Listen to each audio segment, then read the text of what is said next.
A deadly attack. Al-Shabaab claims responsibility for Mogadishu blast that killed 18 people. Uncertainty in Egypt as government denies dissolving the Muslim Brotherhood. And the Central African Republic launches a program to disarm rebels. Hello and welcome to Africa Live, where we bring you African and global news from all perspectives. I'm Famida Miller. It's 8 p.m. here in Nairobi, Kenya, noon in Washington, D.C. and 1 a.m. in Beijing. Also coming up, see you in Kampala, DR Congo and M23 rebels agree to resume talks. I train hard, and it's the reason why I train hard, and I believe myself, and still I'm secure. I think that I'm in good shape and still. Ethiopia's Mohamed Aman wins the men's 800 meters race at the Diamond League. Somalia's rebel Islamist Al-Shabaab has claimed responsibility for the deadly mid-morning twin blasts at a restaurant in central Mogadishu that killed 18 people Saturday. The militant group claims the village restaurant, frequented by government officials and journalists, was a spy den for Westerners. President Hassan Sheikh Mohamud, in condemning the attack, has asked Somalis to join forces against Al-Shabaab, which he regretted was now targeting innocent civilians. CCTV's Mohammed Imoge has that report. Twin blasts hit the village restaurant in central Mogadishu shortly before noon on Saturday.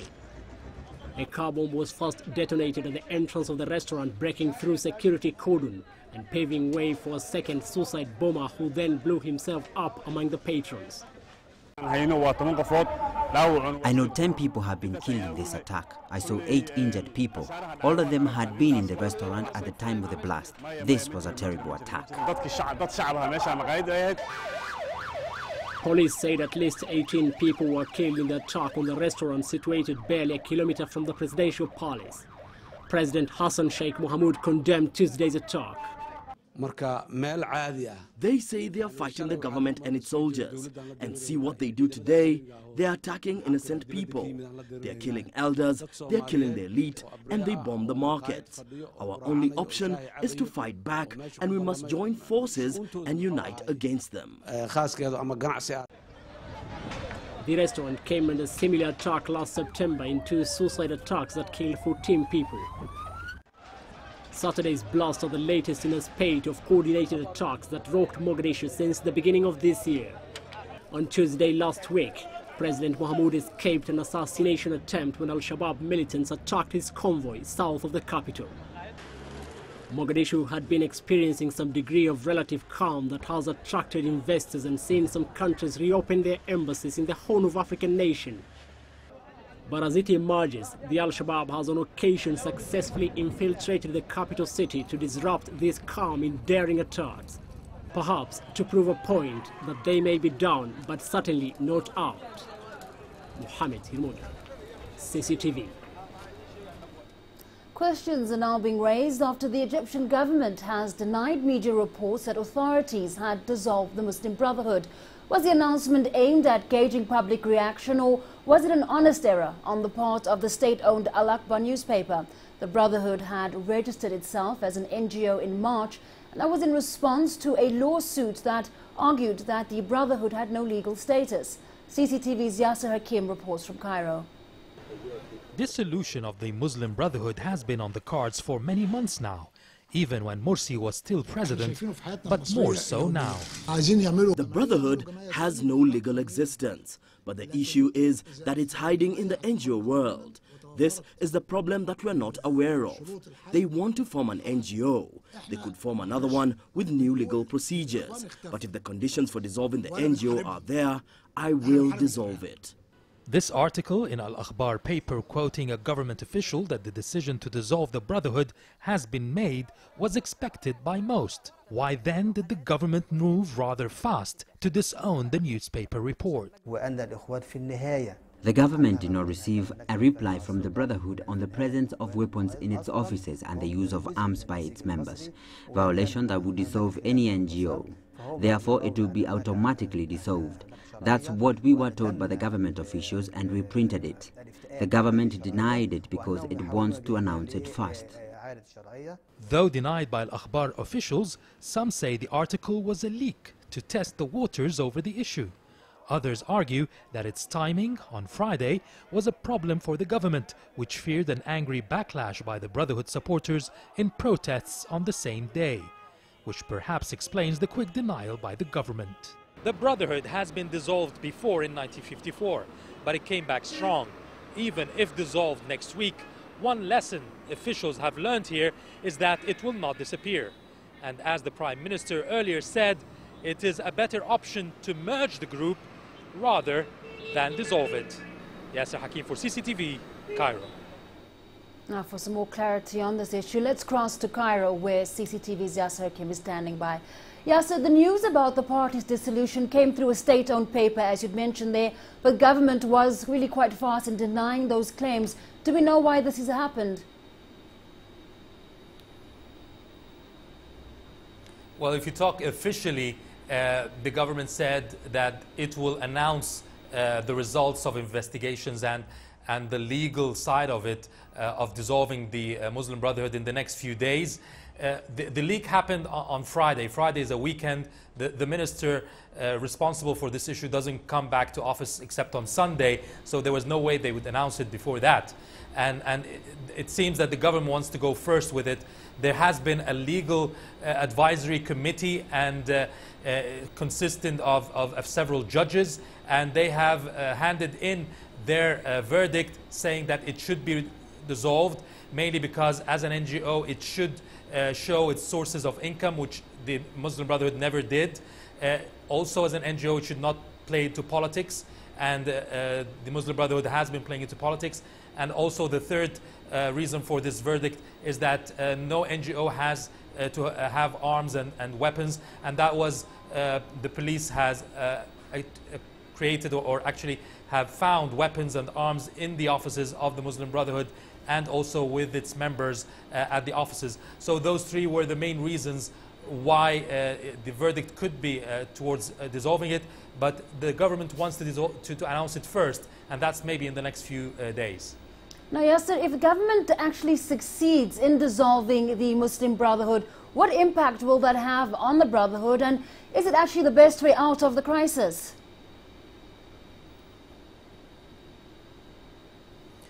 Here is where the divisions come.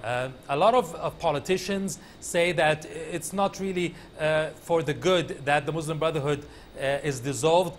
The Muslim Brotherhood was actually made before, years ago, when it started in the 1920s. It was only for preaching, not for politics or having any resistance and arms and so forth. So what they're saying is that it should be allowed to continue, but only as an Islamic preaching organization that has nothing to do with politics. And in the new constitution that's been written right now, it has been announced that there will be no political parties with an Islamist background that will not be allowed to operate or even given license. So the thing is to keep the Muslim Brotherhood, but only for preaching and for the charity work, but not for politics. Now, yes, so let's just move to security issues across Egypt for the moment. There's been reports of a military raid in the Sinai where reportedly 31 militants have been killed. Has any more details emerged on this? It's been said that the Apache helicopters by the military had attacked several convoys of the militants in the area, which the army calls as terrorists, and a lot of arms and weapons have been confiscated by the military at the area. It's a daily thing now. There's a high alert now at the military headquarters there, because when it happened a couple of weeks ago, a crackdown on some of the militants, the next day there was that Rafah killing where the 25 soldiers were killed on the way back from their holidays in the bus. and now they expect a retaliation from the militants. So it's on high alert now in the northern part of Sinai, in Rafah, with the borders. They've also closed the Rafah border crossing with the Gaza Strip. That's where a lot of the infiltrators have managed to smuggle in arms and militants from the border there. All right, Yasser, we'll leave it there for the moment. Thanks very much. Yasser Hakim there live in Cairo. Now, let's return to a story we brought you earlier. We looked at those twin bomb blasts at a restaurant in central Mogadishu where at least 18 people were killed. We're now joined by the former Defense Minister and Member of Parliament. That's Mr. Hussein Arab Isse. He's live in Mogadishu. Welcome to Africa Live. Now, let's look at events in the last few days. As we saw earlier, a couple of days ago, there was a attack on the president. He escaped unhurt from an ambush on his convoy in Mogadishu. And for that, Al-Shabaab also claimed responsibility. Also, later Saturday, we saw an attack on the presidential palace, and as well, of course, as that attack, those twin blasts at a restaurant where 18 people were killed. What does it say about the security situation in Somalia? Well, good to be with you. It's really, first of all, let me send my condolences to those who lost loved ones today in this, the attack on the civilians that took place today by the Al-Shabaab group. It is really was a cowardly act, and we condemn it. And we will do everything we can as Somali people. Since I'm a member of Parliament and the chair of the Defense Committee, we will do everything we can from our end to really investigate as to what took place. As far as the security situation in Mogadishu and rest of the liberated areas in Somalia, I think it is an act of desperation by this group, by attacking innocent civilians who have done nothing to anyone but want to live a normal life. The attacks that you've mentioned, the attack on the president's convoy and all of that, from what I understand, the reports by the Al-Shabaab group is not as they claim. It was not an attack on the president's, from what I understand, convoy. However, some, I guess, group that were, sent ahead of time to make sure that everything was okay. So the claims that what they're claiming really was not the truth. So can the government claim to at least have won the war against insurgency in Somalia? It certainly doesn't seem to be the case. I'm sorry, can you repeat that? What I'm asking is if government has claimed that, is it likely that government can say that they've won the war against insurgency in Somalia? Because that appears to be a far different reality. Well, I mean, as you can see, if you look at Mogadishu and other major cities that have been liberated, really life is back. Business is booming. Many people are returning to their homes and businesses, starting, investing here in Mogadishu. So really, there's a lot of improvement in that area. However, as you know, now that Al-Shabaab has been defeated militarily, what they're doing now is they're using different tactics by melting into society and using different ways of really destabilizing the country. So it is basically just a new style, and the government needs to kind of change with them and make sure that they adapt to the new techniques that Al-Shabaab is using.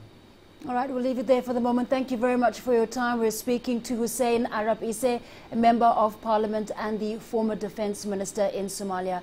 It's time now for a quick break. When we come back, the Central African Republic launches a program to disarm rebels.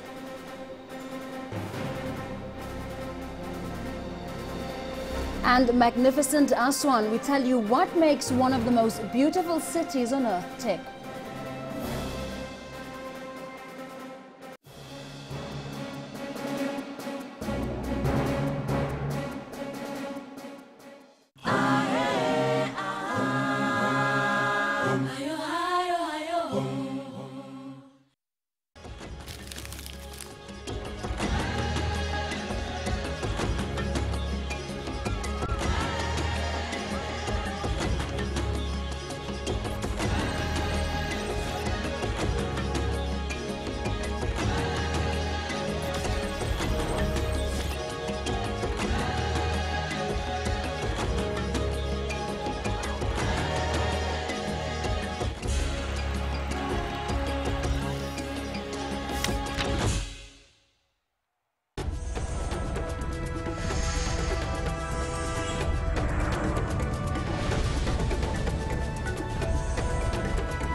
Welcome back to Africa Live. Now, an operation to disarm members of the Seleka rebel movement who overthrew the president in March began this week in the Central African Republic. The police have also been getting back to work after authorities cleared members of Seleka from their offices. The campaign is in response to a surge in robberies, rape and murders blamed largely on fighters from the Seleka rebel movement. The country's president, Michel Dodotya, has been criticized for failing to rein in his fighters, but his government has repeatedly blamed the violence on other armed groups that are not part of Seleka. Our mission is to disarm those left in the districts with weapons, munitions, still spreading terror among the population. We're not stealing from the Muslims nor the Christians. We're doing the work of disarming people as ordered by the president. The Minister for Interior gave mandate to the general to help police and the gendarmes. The M23 rebel movement in the Democratic Republic of Congo says it's confident the long-standing conflict with the government in Kinshasa could be resolved within the two-week period set by leaders of the Great Lakes region. Speaking in the Ugandan capital, Kampala, the head of the M23 delegation, Renea Bandi, however, cautioned that attempts by Kinshasa to put conditions ahead of the talks were unhealthy for peaceful negotiations. The Kampala summit concluded with a call for both the M23 and DRC government to return to the negotiating table. As requested by regional leaders, fresh peace talks are due to begin Monday and conclude in a fortnight. The M23 group says 2 weeks is ample enough if the DRC government is willing to listen. We are ready. We've been ready and we've been here while the government delegation was not. So it took time. And fortunately, they agree to come back on table, and we are ready to implement what the heads of states of the region decided. A recent flare-up in fighting prompted the emergency meeting called by Ugandan President Museveni. DR Congo's Information Minister Lambert Mende says President Joseph Kabila's administration intends to find a political solution to the conflict in North Kivu. DRC demands that M23 dissolves as an armed group, but it will not comply. That is not what is in the statement of the heads of the region. I think the ICGRL wants both sides to sit around the table and to discuss all matters without saying this one before this one. There's no conditionalities. The talks stalled months back after the two sides failed to agree on demands from the M23. Among the demands from M23 is a return of all refugees, a declaration of Eastern DRC as a disaster zone, and the integration of the group into the government army. The M23 said they have ceased all hostilities and want to end the conflict peacefully. It's hoped that this time there will be no on and off talks, but conclusive discussions that will bring an end to the fighting in Eastern DRC. Isabel Nakiria, CCTV, Kampala. Well, the moment one mentions Egypt, what comes to mind is political instability and the bloody protests we've seen for months. But that's not all that defines Egypt. On the banks of the Nile, 1,000 kilometers south of the capital Cairo, lies Aswan, a captivating city that underlines Egypt's immense tourist potential. As CCTV's Adil Marouhi reports, it can be aptly summed up as the heartbeat of Egypt's tourism industry.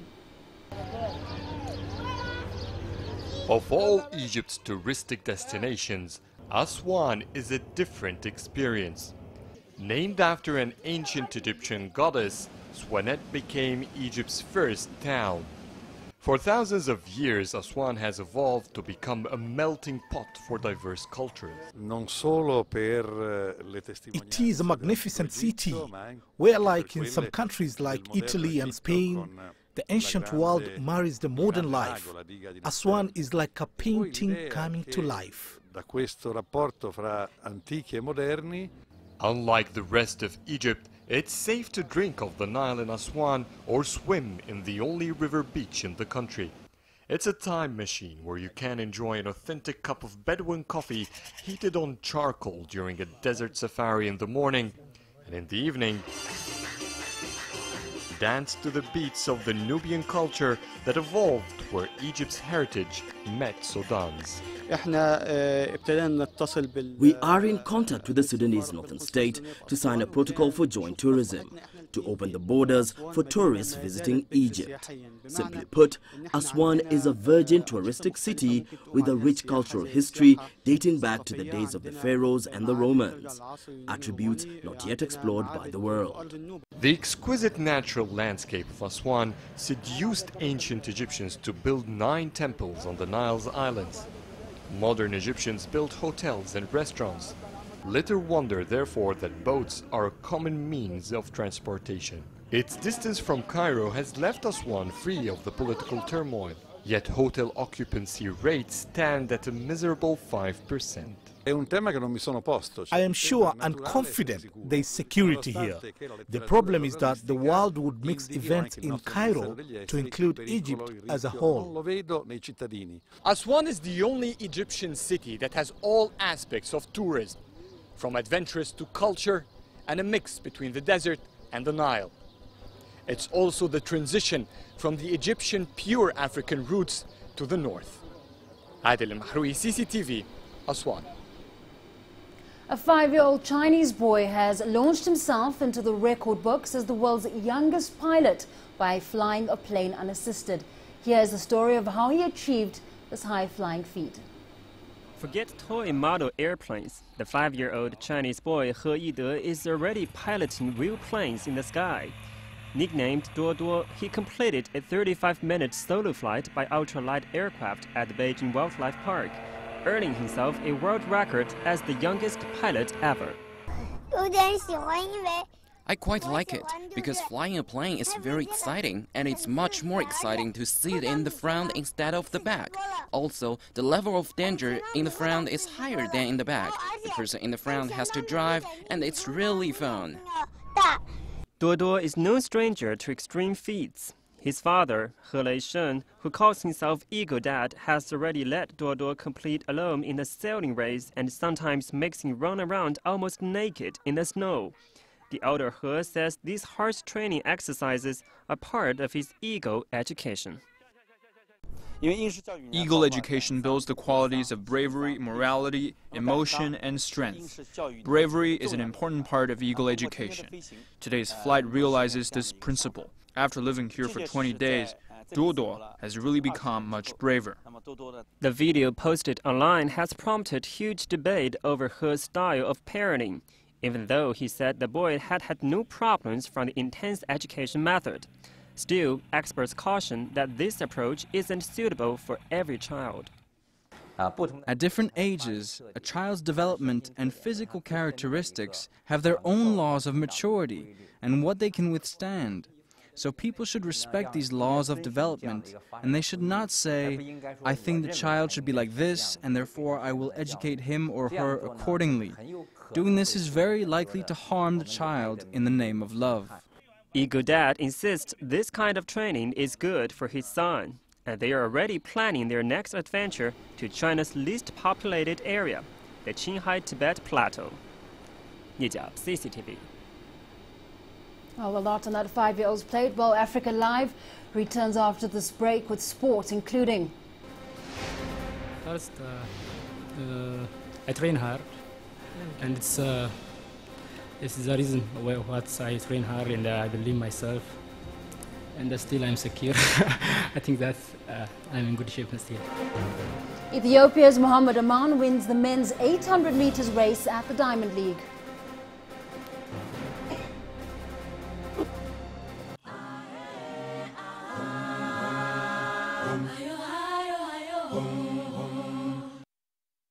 When will you fire off your first rocket, and where will you send it to?